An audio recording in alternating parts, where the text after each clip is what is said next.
ایک حکایت ہے کہ کہیں دور ایک خوبصورت پہاڑی علاقہ تھا جہاں پر چاروں سو طرح طرح کے پیڑ پودے اگے ہوئے تھے۔ یہیں پر چیڑ کے درختوں کا ایک جنگل بھی تھا جو اپنے اونچے اونچے تنوں اور مختلف انداز کے پتوں کی وجہ سے بالکل منفرد نظر آتا تھا، اور دیکھنے والے لوگ اس کی خوبصورتی میں کھو جاتے تھے۔ انہی درختوں میں کچھ چیڑ کے درخت ابھی چھوٹے بھی تھے۔ وہ بھی ایک چھوٹا مگر خوبصورت درخت تھا۔ اس کے پتے ابھی نئے نئے تھے، اس لیے ان کا سبز رنگ بھی تازگی لیے تھا، مگر اس کو اپنے سوئی جیسے پتلے نوک دار پتے بالکل نہیں پسند تھے۔ اس وجہ سے یہ چیڑ کا درخت ہمیشہ اداس ہی رہتا تھا۔ اس کے ساتھ ہی درخت سمجھاتے تھے کہ یہ نوک دار ہمیشہ اداس ہی رہتے تھے۔ پتوں کی وجہ سے ہم منفرد دکھائی دیتے ہیں، اور اللہ نے ہمیں اسی میں خوبصورتی بھی عطا کی ہے۔ مگر دن بہ دن چھوٹے چیڑ کی اداسی بڑھتی جا رہی تھی۔ ایک رات اس نے خوب دعا کی کہ اللہ اس کے پتے ہرے بھرے کر دے۔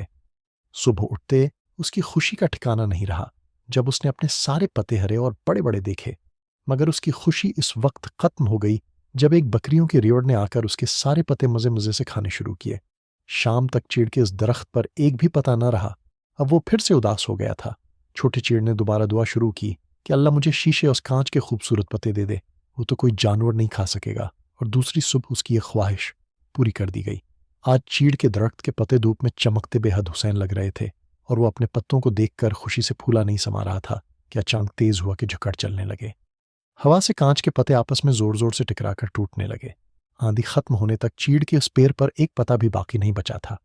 اپنا یہ حال دیکھ کر دکھ سے بھر گیا، مگر اب بھی اس کی یہی ضد تھی کہ اسے اپنے نوکدار پتے واپس نہیں چاہیں، اور اس نے پھر گڑ گڑا کر دعا کی کہ اس پر سونے کے پتے اگائیں۔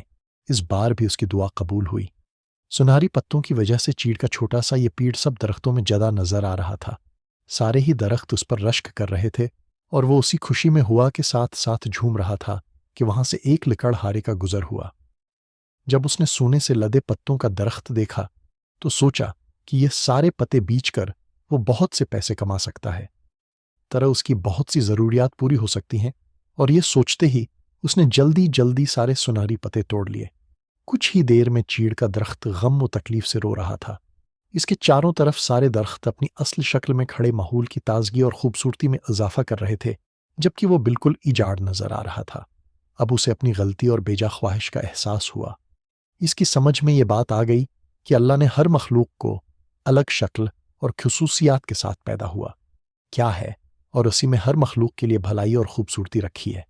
ہمیں اللہ کی پیدا کی ہوئی چیزوں میں نقص نکال کر شکایت نہیں کرنی چاہیے، بلکہ ہر حال میں اس کا شکر ادا کرتے رہنا چاہیے۔